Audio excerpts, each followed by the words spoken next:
I'm here to present our new report, which is out today, Warheads to Windmills, which is a backup to the Norton Bill, but is also a whole campaign that we're hoping we can get going. And so I'm going to share my screen and tell you a little bit about that very briefly. So hopefully you can see um, the report. Um, it's still it's just a summary of our full report, which will be out later in June. But you can download it now for free and read it, and you can order copies of it in print. And what we're trying to say in this report, for those of you who um, saw our previous one from 2019, we've updated all the figures and we've updated a lot of the information, and we're really talking about these two existential threats and how they're linked. And we don't like killing birds, and so we talk about feeding two birds with one scone. No, why won't it? There we go.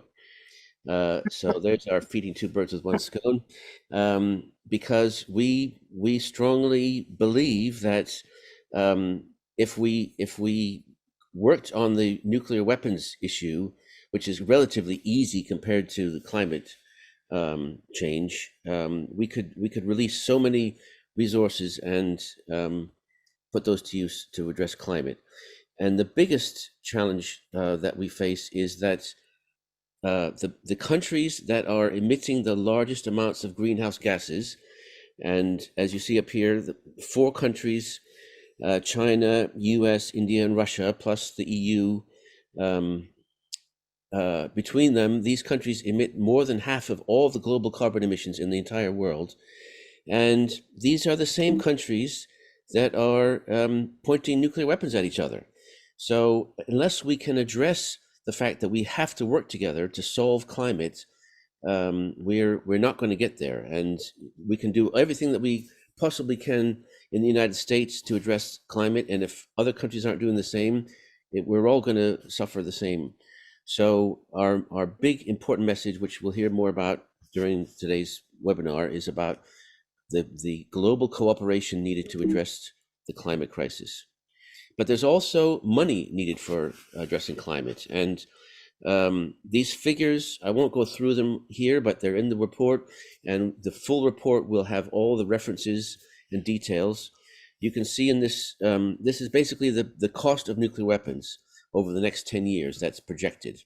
And we're talking about officially 6.5 billion. And if you add all these other costs that are directly related to nuclear weapons, it goes to over $1 trillion. And that money could be being spent instead on addressing climate. Now, we're not saying that the money can't come from other places. Of course, if the government wanted to save our future, they would put the money into climate. But this money is sitting there assigned to nuclear weapons, and it could be going into these things. And as you see at the very top there, the Global Green Climate Fund, that alone needs 50 times what President Biden just promised a few days ago to contribute. We've got to help poorer countries to address their climate and as well. And there's jobs and brain power going into nuclear weapons. We have a whole research project on the STEM students and where they're going. Engineers and scientists, they're all being sucked into industries making weapons, and including nuclear weapons. And these people could be instead researching, building, designing, helping to figure out all the kinds of problems that we're still facing to address the climate crisis. Now, we know we don't have this happening right now, and if you follow the money, you can easily see why both fossil fuel companies and the nuclear weapons companies are pouring millions into maintaining the system, and in return, they get sometimes 1,000% return on investment, because they put millions into lobbying Congress and funding re-election campaigns, and in return they get billions of dollars of contracts with the government, or in the case of fossil fuel companies, all kinds of permissions to drill in the Arctic and so on. So we're looking at how do we put pressure on these companies as well as on politicians.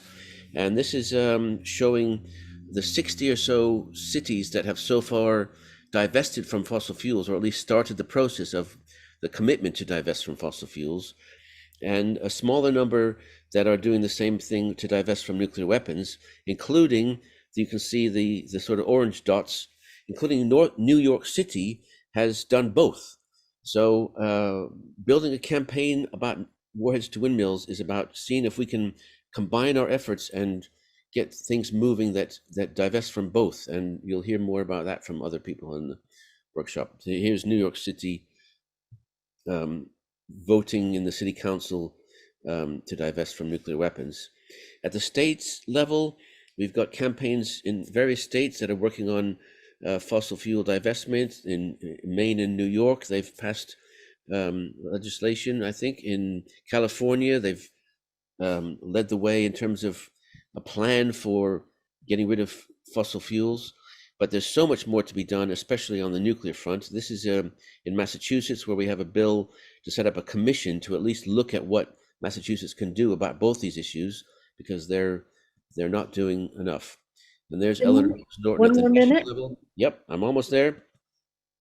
So this is about an international campaign and being in solidarity with countries all over the world that are working on these two global threats and what to do about them.